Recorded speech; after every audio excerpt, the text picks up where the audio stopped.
Hey, everybody. Mark and I have over 20 years of experience as therapists and as addicts in long-term successful recovery. We know better than anyone what works and what doesn't to break out of porn and sex addiction, heal betrayal trauma, and reclaim your relationship.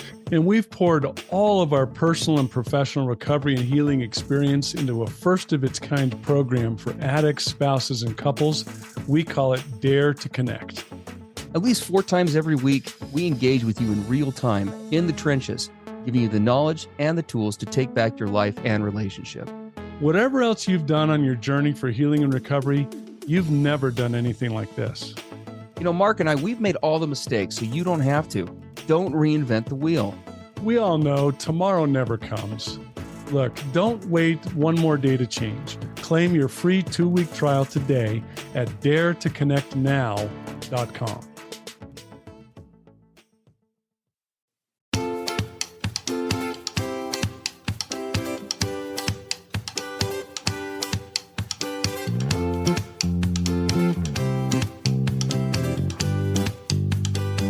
Hey, everybody. I'm Steve Moore. And I'm Mark Castleman. We know the pain and heartbreak of porn and sex addiction. And we know the triumph of breaking completely free. Every day, we help our clients find hope and healing. Join us in the fight to take back your life, your marriage, and be stronger than ever. This is the PBSC Squared podcast.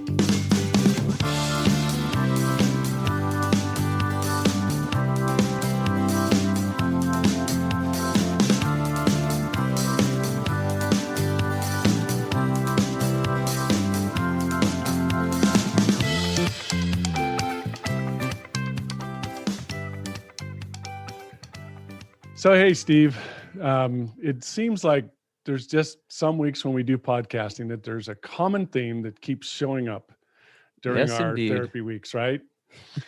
And one of those for me, and I think you'll probably have had at least some of these this week as well, but it seemed to pop up with me a lot, is just this concept of coming together as a couple and there being some conflict. And maybe certainly conflict's a part of it, but for example, a wife beginning to feel safe enough to express to a husband who's in addiction, he's suffering with betrayal trauma, she starts to get raw and real to tell him exactly what she feels with no filters, what she's going through, what he's put her through, and she finally starts to speak her truth. And when she does that, the guy just basically shuts down. All the walls go up, his defenses go up, everything starts to fall apart with regard to their connection. Yeah. And I've had quite a number of couples this week where that's been happening. And so we wanted to talk about today this whole concept of what we're going to call it, connecting in conflict, which sounds entirely counterintuitive. It's like, opposite. Wait a second, connecting in conflict? Are you nuts? Or connecting through conflict. We could say connecting through conflict, right? Yeah. And so to start it out, Steve and I can share with you kind of where we're at today in our marriage relationships. And then right after we do that, we're going to share with you where we were so that you can see the contrast. But today, for me, for example, when my wife begins to express raw and real without any filters, just tells me from the bottom of her heart how she's feeling, even if it's, what some people would call really negative, or it might even be, trying to correct me for some way that I'm behaving or what I'm doing. Today, I find myself, when she starts to express that, leaning toward her or into her. I see it as an opportunity to really connect and be intimate, right? Into me you see, into you I see. And she's inviting me to do that. I'm like, great. She's being honest and real and authentic. And now I get a chance to lean into her and really hear her, feel with her, be with her in this moment. And some of our greatest connecting opportunities happen through that. But that's where I am today. And that's like, I don't know, 2 decades of work. Personal work to get to that place. No, it's true, and I think it takes a long time to renovate that space in our heads, us guys who struggle with the things we're going to talk about here in a minute, in terms of renovating I'm renovating my office of my practice right now, so the word comes to mind. But kind of renovating that space from what used to be for me just a total firing squad chamber, right? To actually a space of like, oh, we can do cool things here. Yeah, I love that word, renovate. That's a great word. Renovating that landscape as a couple. Well, it takes a ton of time and a ton of energy, and like you, I've run into some similar issues of late with some of my clients where, again, it's not an uncommon thing, but if there was one concept out there, maybe not one, but one of several that I would say are kind of the big culprits for really having the potential to end a relationship, dealing with the dynamics of sexual addiction and compulsion. I would say that it's honestly this topic. Yeah. More in some cases, than even the addiction itself. And because when we lack a skill set to dialogue about conflict, really the relationship becomes truly damned in every sense of the word, because any relationship, as we often say on here, requires conflict. Good marriages, I say this all the time, my wife and I, we disagree on things often. That's not a rare occurrence. I wish I could just sit here and tell you we were like of one heart, one mind, but she's a different gender than me, has a different background than me, different value sets, different everything. And so when we're really honest and transparent with each other, we technically disagree on quite a bit. The disagreement, right, as we are learning, and that used to be like for Mark and I, that used to be a point of absolutely getting stuck and mired, right? That's the point where we dig in, right? We throw up our defenses, and we really aren't having. I tell couples sometimes, when did you go? I'll ask them, when I let them go in a conflict in a session. Sometimes I'll let that happen just to see how it works. And when I've done that before, there have been times where I'll say, "So when did you guys quit talking there?" They're like, "Well, just now." And I said, "No, that was like 5-6 minutes ago." Right. Yeah. You haven't been talking. You're just mudslinging, right? You're just either defending or throwing or attacking or whatever, but there's not actual connection or communicating going on. And so we want to talk about that today. Some of the walls that have blocked Mark and I can virtually guarantee many of our addict listeners here today, and really address and get into some of those so that we can walk away with a better understanding of how these work and why they play such a huge role in toxic conflict, and then in turn, how we can turn it around.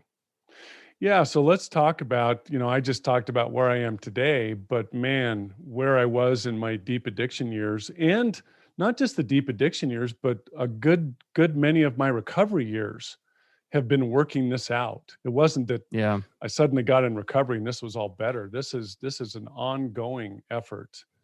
But there were a lot of walls that blocked me from being able to get to where I've described, this openness, this connection, this leaning in, this welcoming the opportunity for my wife to voice exactly how she's feeling.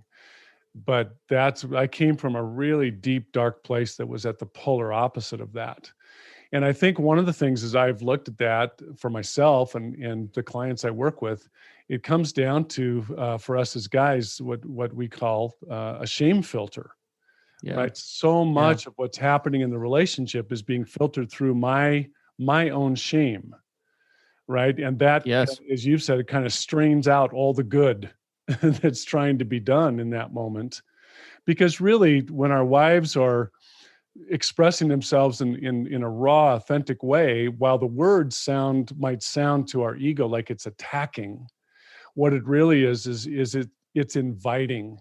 I'm inviting you to hear me. I'm inviting you to feel with me.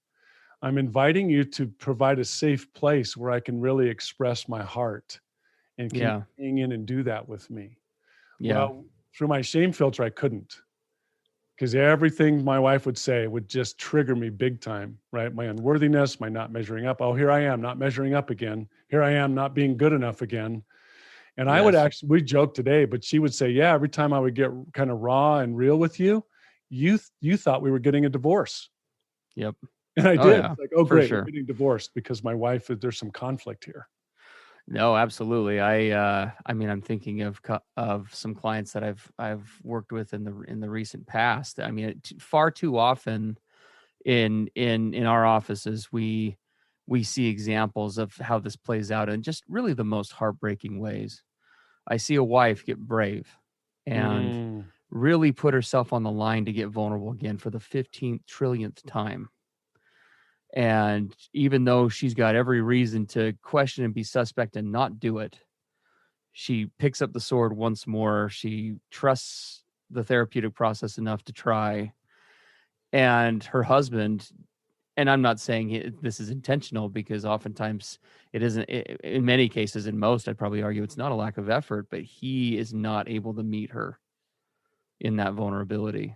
Yeah. And it ends up just feeding more of, and she gets back too much of what I would do, what Mark would do, what probably many of our addict listeners would do, respond with a really potent combination of shame, abandonment, and attacking.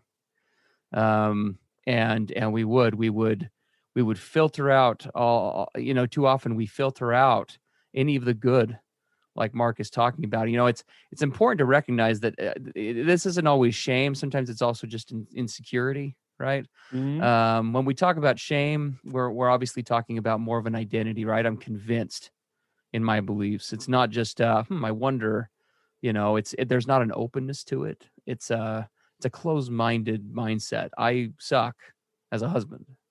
I'm a terrible dad. I hurt my wife in all sorts of unspeakable ways. No matter what I do, I'll never beat this thing. No matter what I do, I won't quit hurting her.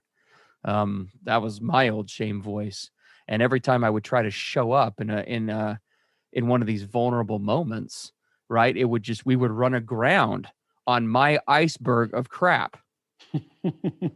Every time, right? The USS Steve and his wife would hit,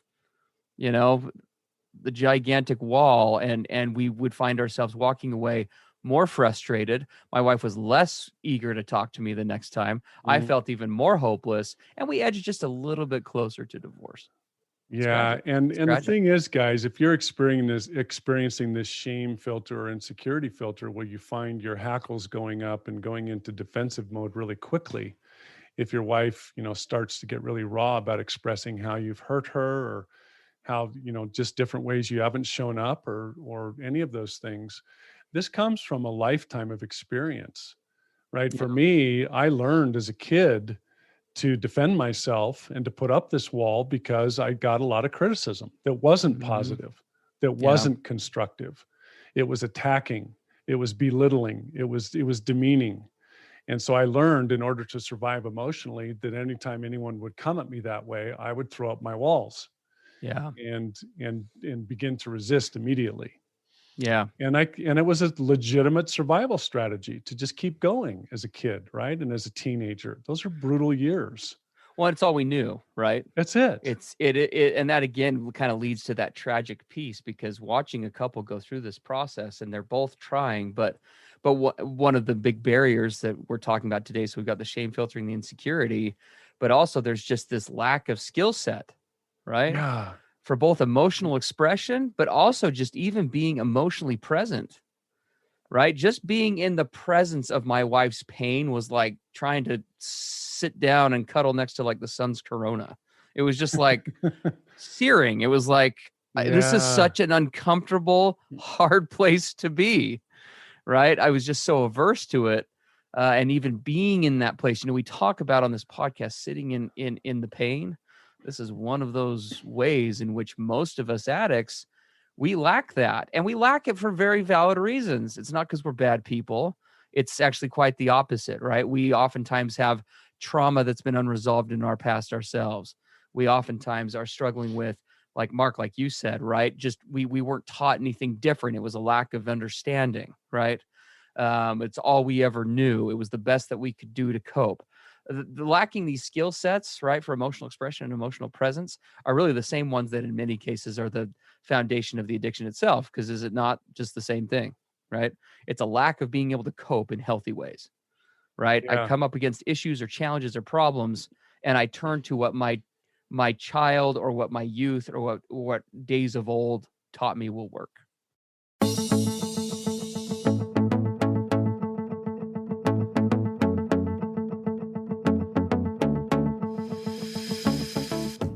You know, for all of you listening out there, Mark and I get it. We know recovery is tough stuff. No kidding, man. We'd have given anything during those dark addiction years to have 2 seasoned professionals like us, to bounce stuff off of, to get advice, to get mentoring. I know, right?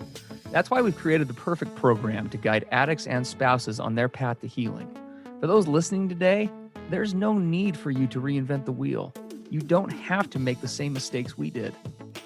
Don't go it alone. We're in this together. To get started, visit daretoconnectnow.com. Yeah, and so you look at the things that were modeled to us, right? How many of us as guys, all you guys listening, how many of you had men modeling to you as you were a kid growing up how to do this? How many emotionally vulnerable men did you see in action? How many men did you see sit in the pain with their spouses? Yeah. Who showed you that? Absolutely. It was just the opposite. It was defending. It was throwing up walls. One of the things I found myself doing when my wife would start to get raw and real like this and really express her pain is I would find my brain, for example, focusing on the facts. Well, what she just said just then wasn't entirely accurate. Sure. And I need to bring that up here because I can't just let her get away with that. That's not how it went down. That's not what happened at all. And I find my brain just focusing on these little narrow aspects, looking for the mistakes that she was going to express, looking for the ways that she was being unfair or unjust, ways I was being called out that really weren't legitimate. And so all of my focus was on those things, trying to pick them out because I learned to do that to defend myself. Yeah. But in doing so, I immediately took myself out of the place of empathy and being able to feel with her and be in that space with her. I would remove myself from that place, all focused on these facts and being logical and linear and, solutions based. And, it's just that whole linear place was not the place of feeling and sitting with her in that space. I didn't know how to do it. If it started to even go anywhere near me feeling what somebody else was feeling, especially if those feelings were negative toward me, I would not tolerate being in that space for like more than a second. Oh, sure. And it would just show up not just there, right? But really in any scenario. You and I were talking before we recorded today. And I really do feel this way. If somebody were to come up to me on the street and was just like, like I don't even know him, right?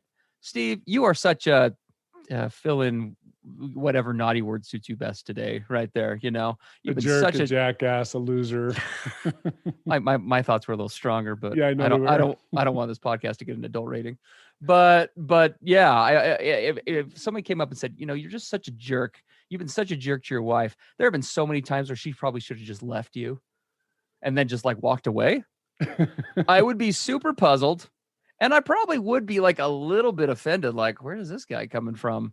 But pretty quickly, I can honestly tell you that I would probably just look at him, just be like, I don't know how you know that, but yep, like that's true, right? Yeah. Whereas back in the day, oh man, that'd have been like, I don't know what would happen. Them's fighting words. Them's is fighting words for sure, right? And that kind of brings us to an important point here that is critical. A good way to measure how your capacity to be able to connect in conflict. The more emotionally grounded a person is, the more we push towards that place, the more we are able to tolerate and be with and sit with the opinions, actions, thoughts, perspectives of people that we find offensive or that we disagree with. The more grounded I am in who I am, what I'm about, what reality really is, the more I will be able to tolerate in a very healthy way those other things. when we resist those things, it speaks to, among other things, a deep-rooted fear that many people carry, right? And addicts are the ultimate culprit of this, of if I don't speak up and say something, right? If I don't immediately jump in and challenge what's being told to me, then that's going to be interpreted as, I can't let that be interpreted as that I agree. Right. If I let that go right there, that means it's true. Yeah. And it's accurate, and I'm at fault. So I can't let it go. I have to say something right now. Absolutely. Yeah, it's true. Oh, for sure. So there are lots of components to this, and it is important to note too, especially for our listeners where maybe you're new in this process. There is also not just a lack of skill set, but also a lack of understanding, right? Specifically about how betrayal trauma even works. I work with men all the time. Mark and I work with men all the time who they've never even heard that term when they first walk into our office. And when we start talking about the symptoms of it, they will oftentimes say something along the lines, not in a mean way, but, oh yeah, that's like, you're just talking about when my wife goes crazy. Right. Well, it does look a little bit like insanity if you don't have a reference point of how it works and why it works in the brain.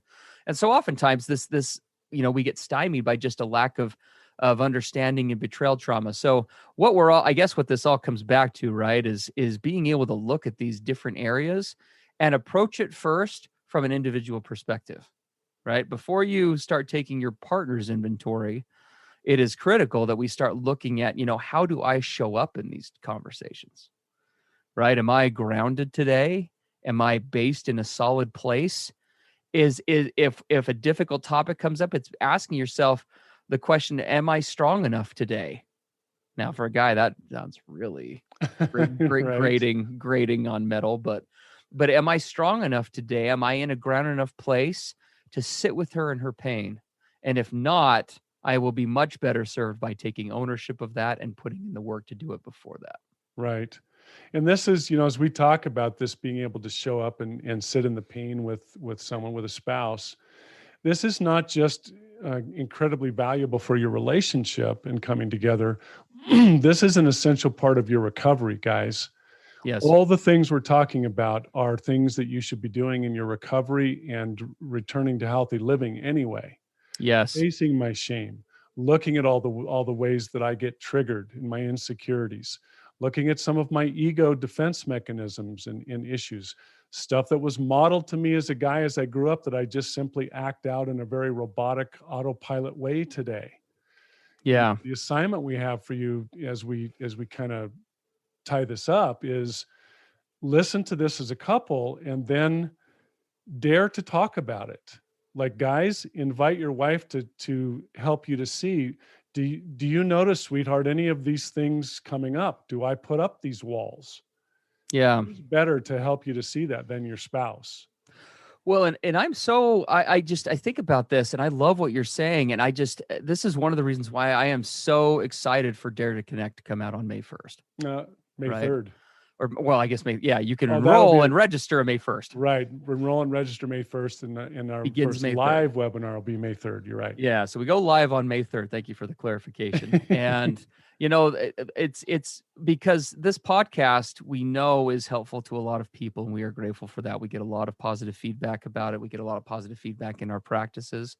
But where the rubber meets the road, there is simply no way to really address this on a more personal level than in an environment like that. With Dare to Connect, we're meeting with you as couples online, and with the opportunity to interact with you 3 times a week, right? Yeah. Where we can role play this stuff. We can actually like practice it, right? Like let's talk about it. Someone give us a scenario, right? Let's go through it. And I'll take the role of the jackass, and you can take the role of the whatever. Right. And we'll yeah, right?